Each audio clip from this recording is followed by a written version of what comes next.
je lui laisse aussi le temps de procéder aux opérations techniques.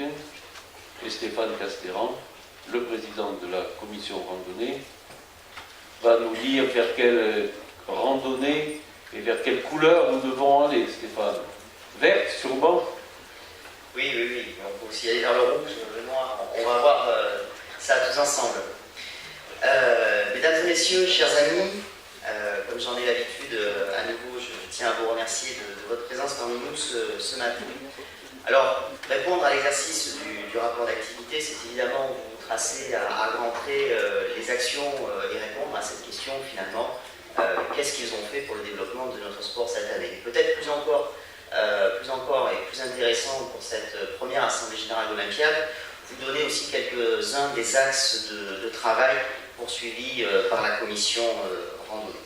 Alors, bien entendu, je ne vais pas revenir sur notre réunion d'hier, je vous en ferai juste un court résumé. Vous n'avez pas tous pu, évidemment, participer à nos travaux. Un projet randonnée 2013-2017, j'en profite pour vous dire qu'il est disponible en libre accès à l'accueil sur le stand fédéral et puis, bien entendu, en téléchargement sur notre site internet. Un projet de développement pour cette discipline qui a naturellement vocation à s'intégrer et à alimenter le projet de développement fédéral. Vous en avez eu un aperçu des quelques axes de travail et il est important, vous l'avez constaté, d'imprimer un peu de vision et de raison dans notre mode de fonctionnement. Je poursuivrai avec quelques-uns des grandes initiatives poursuivies, 2013, 12 étapes sur notre circuit Rando Verte Roller. Vous le savez, le circuit Rando Verte Roller, c'est le circuit fédéral des randonnées sur son versant sport de nature. Des étapes avec effectivement différents niveaux de difficulté. Le président l'a évoqué tout à l'heure. Niveau vert jusqu'au niveau noir pour les plus difficiles. 2013, c'est plus de 3000 participants qui se sont rassemblés sur tous ces événements, avec une pratique qui a évidemment une vraie spécificité, qui est celle d'un sport de nature, bien entendu, d'une pratique familiale également. Sur le versant sport de nature, je tiens à rappeler et souligner que dans le cahier des charges de l'organisateur, il y a des critères en faveur du développement durable, parce que c'est aujourd'hui des enjeux qu'il nous faut relever et il faut être en cohérence avec ce milieu. Et je tiens à souligner la belle prestation des organisateurs des 6 heures des Rives du Doubs, la GFC, qui est l'une de nos étapes, qui a été lauréat de l'appel à projet de la DDCS, l'ancienne Jeunesse et Sport du Doubs, sur un appel à projet développement durable et 4e au niveau régional.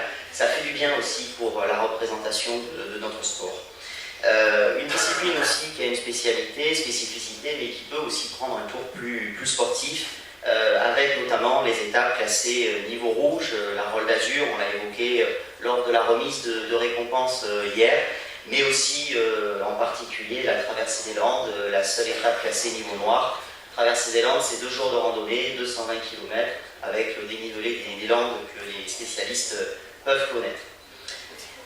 2014 est une année qui s'annonce sous les meilleurs auspices, un circuit qui est aujourd'hui arrivé à maturité, ça sera la 6e édition 2014, 13 étapes, donc on est toujours dans cette jauge et dans cet objectif, avec un certain nombre de nouveautés et de nouvelles randonnées qu'on accueille bien entendu avec plaisir. La randonnée lac qui vient compléter 2 régions, Franche-Comté et Champagne-Ardenne particulièrement dynamiques, organisées par le club de Troyes. La Rôle Euro également dans la région Franche-Comté. Et puis la rando du Marais Poitevin organisée par les locaux de l'étape. C'est pas tout à fait une nouveauté, l'année dernière elle était programmée, nous n'avions pas de la pluie, mais nous avions la tempête. Pour une première édition, c'était pas forcément très raisonnable de la maintenir, donc première manifestation en 2014. Je passerai très rapidement sur le second versant, cette fois-ci le versant plus urbain de la randonnée, à savoir le label Urban Roller.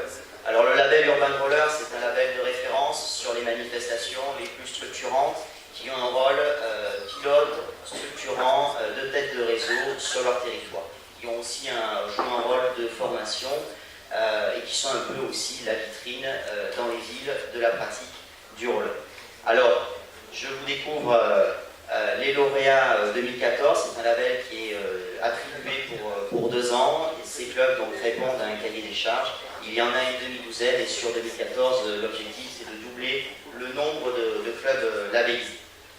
En matière de formation, rapidement, je parlais de qualité d'encadrement, c'est aussi bien entendu former des encadrants à la randonnée, c'est tout à fait nécessaire, et là un dispositif de formation gratuite à disposition des ligues et des comités départementaux qui nous en font la demande et qui continuent son déploiement sur le territoire. Ce sont plus de 100 stagiaires qui ont été formés à travers 11 sessions de formation.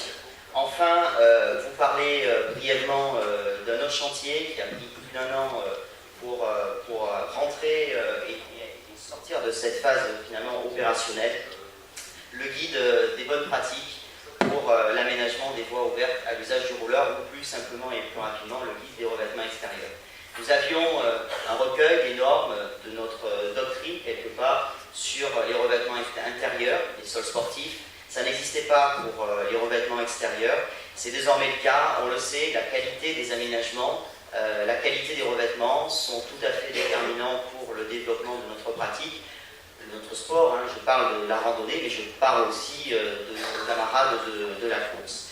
Désormais, donc, nous avons ces recommandations fédérales à travers cet ouvrage que nous distribuons gratuitement, que nous enverrons également par ailleurs aux ligues et aux comités départementaux pour pouvoir porter les intérêts du roller, tout simplement, auprès notamment des maîtres d'ouvrage qui aménagent et qui rénovent des pistes ou des voies vertes. Vous avez à l'écran quelques-unes des pages de cet ouvrage que je vous laisse aussi découvrir et compulser en libre accès sur le stand fédéral. Vous pouvez récupérer des exemplaires également, et puis bien entendu en téléchargement sur le site internet. Prochaine étape de ce travail, c'est l'élaboration d'une grille d'analyse pour pouvoir recenser et qualifier, c'est-à-dire sur un itinéraire. Vous connaissez le revêtement, vous connaissez les services, vous savez s'il y a des points d'eau, de l'hébergement, des sanitaires. Ce travail de recensement, comme il peut exister d'ailleurs sur d'autres fédérations qui sont sur ce type d'équipement, je pense à la randonnée pédestre, je pense aussi au tourisme en particulier. Le but, bien entendu, c'est d'affirmer la présence fédérale et de développer l'offre de services en la matière et sur ces équipements. Pour conclure, je tiens bien entendu à remercier l'ensemble des membres de la commission, les bénévoles qui travaillent tout au long de l'année au développement de notre discipline. Vous remercier aussi dans les territoires, parce qu'évidemment, tout projet de développement ne peut se déployer sans les relais sur le territoire. Et puis aussi un remerciement appuyé et sincère à notre personnel fédéral pour sa compétence, pour sa disponibilité également. Et puis le travail qui vous est présenté ici et puis par les collègues des autres disciplines, c'est le nôtre, les élus bénévoles, c'est le vôtre, tous ensemble, et puis c'est aussi le leur, et il ne faut pas l'oublier. Je vous remercie.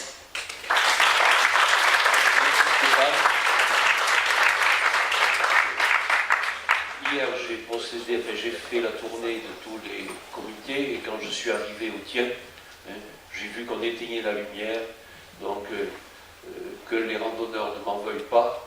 Il n'y avait aucune mauvaise intention de ma part, il y avait simplement 2 élections de président à procéder hier et faire le tour. Donc, si j'avais gardé l'ordre alphabétique, peut-être que j'aurais pu entendre un peu tous les propos intéressants qui se sont déroulés dans cette commission.